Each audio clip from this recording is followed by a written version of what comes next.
Today was the 10th and final round of the Biel Grandmaster tournament, so this is my last video from the event. I hope you've enjoyed our coverage, and if you want to support the PowerPlayChess channel and help us keep going, then please get involved with our crowdfunding site on patreon.com/PowerPlayChess. You can hear fireworks going off in the background because it's the Swiss National Day today. So yes, do check out patreon.com/PowerPlayChess and see what you can contribute every month, and for that you will get rewards, extra videos, other things as well. And we are grateful for everyone who supports us on that site. So here's my final game from the event. Vachier-Lagrave against David Navara. This was the most spectacular game of the final round. Of course, Shahriar had already won the tournament, but all the players kept fighting really hard right until the final moment. Now we have a standard gioco piano on the board. Maxime said after the game that he wasn't anticipating e5, so he thought he'd play it safe and something that just kind of feeling your way through the position.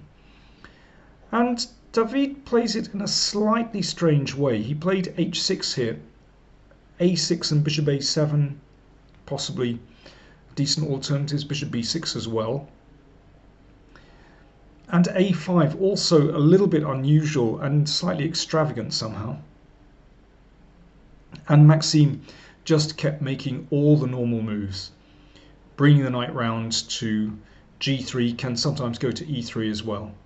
So now Navara switched the knight to the king side. That's pretty standard. That can help protect the king and sometimes leap into f4 as well.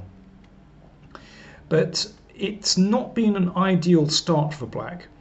That bishop really should have retreated some time ago, and already Maxime has a very comfortable version of these kind of positions. The pawn on a5 just looks a bit funny out on a limb there. Hasn't really helped black's position at all. And the knight spins around to g3. Excellent position for white, and this slight space advantage makes actually a massive difference in the position, as we're about to see. The bishop was pushed to c2, but c2 is actually where that bishop wants to be because it supports the knight coming to f5.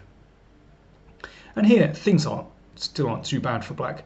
I mean, rook e8 looks like a normal move to apply some pressure on e4, and that discourages the knight from coming into f5. But instead, David played knight h7. One had the feeling that somehow he wasn't too experienced in these positions. Of course, he's played it before, but it's not really his cup of tea. And the knight came into f5. Here, if the queen comes out to f6, that's often the reason for withdrawing the knight. Then white plays knight h2 and can bat away the queen from g4. In fact, probably the best move here is just to bring the knight back to f6 and just admit, well, he wasn't really doing much there. But instead, David continued with his plan of knight g4, and this is fantastically risky. After the exchange, then white's queen is able to move straight into the attack with queen h5, and you can see it's really hard to drive it away. To defend the pawn on g5, the knight has to hop into f4, but this gets taken. Now, both captures obviously possible, but neither particularly desirable. If g takes f4, let me just show you this variation very quickly. It's very neat and just shows how simple it can be for white to just build up a winning attack with straightforward moves. So this pin is already, well, deadly actually. I mean, there are funny tactics here like queen g4 threatening mate, as well as rook takes bishop and knight h6 winning material, for example. And if g6, then this doesn't help matters. f6 threatened by white.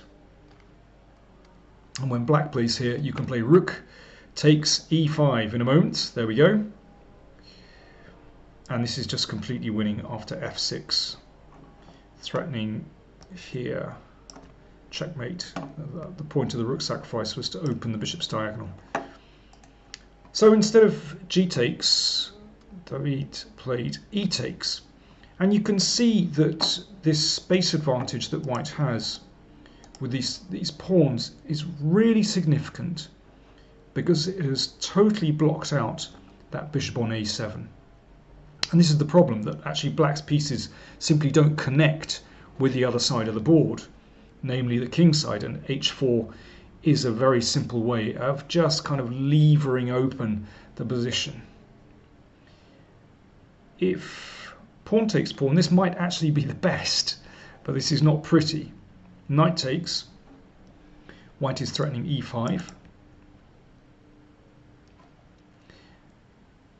And after queen f6, it's the only way to defend against this threat. Obviously queen h7 mate threatened, then queen h6. Sometimes you got to do what you got to do, but this is certainly one of the ugliest pawn structures I have ever seen. That was suggested by Maxime after the game a3, preventing black advancing to disrupt white's beautiful pawn structure. And look at black's pawns, dearie me,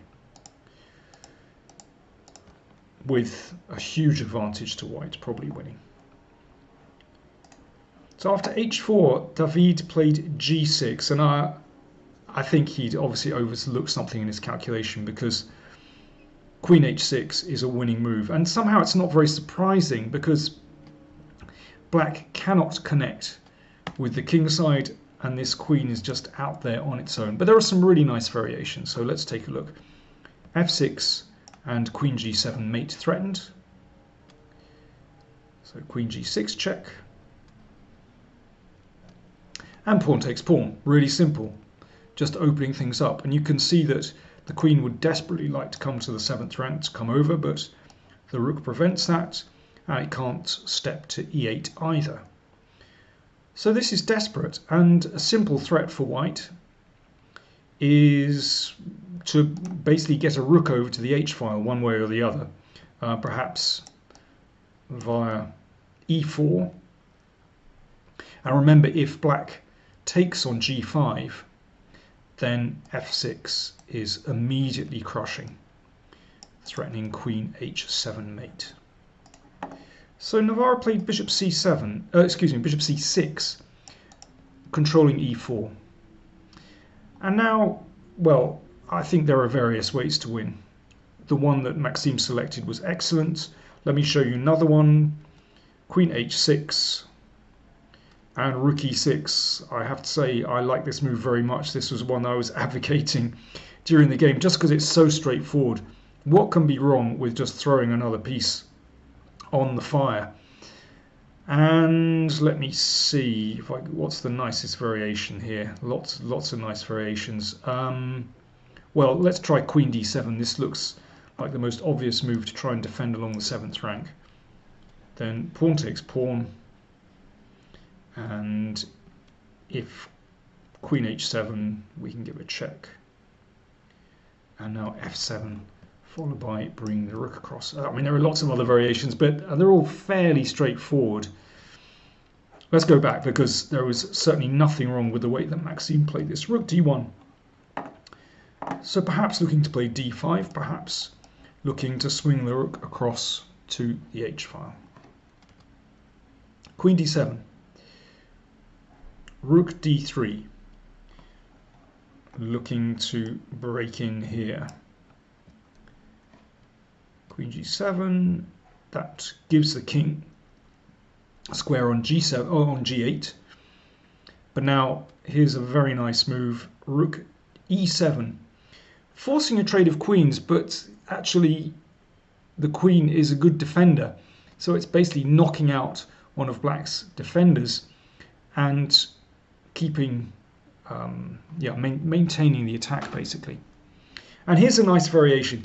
Perhaps you recall a beautiful win that Maxime could have played against Magnus Carlsen in their game earlier in the tournament that involved a bishop e5 and bishop h2 check, and then taking a rook and promoting. We have an echo of that here. In this position, after f takes g5, you can give a check, another check, and the winning move is bishop h7. And mate follows shortly. And that's why Navara played f5. Then the rook comes to the 7th rank, threatening mate with rook g7. Rook e8 played, giving the king some room. And now we have the familiar windmill. Rook takes c7, threatening mate on h8. So the king had to come back. And now bishop takes f5. So the threat here is to play g7 and rook h8 checkmate. And black is utterly lost here. David scrambled on with bishop b6, so g7 doesn't work now. The rook can be taken, but that's no problem. We'll just give a check and give another check. And now you have to get it right. I mean, perhaps there's more than one way to win here. White, after all, does have 4 pawns for the piece, and look at the pieces around black's king. It's funny one even needs to think about this position. It seems as though there ought to be a mate straight away. But Maxime found an excellent move, d5. And the point of this is actually to give the rook a square on the 7th rank. So watch this. Now black has to take. If it's not taken, then bishop e, for example, bishop b5, well, many ways to win, but bishop e6 will really be the end. So bishop takes d5.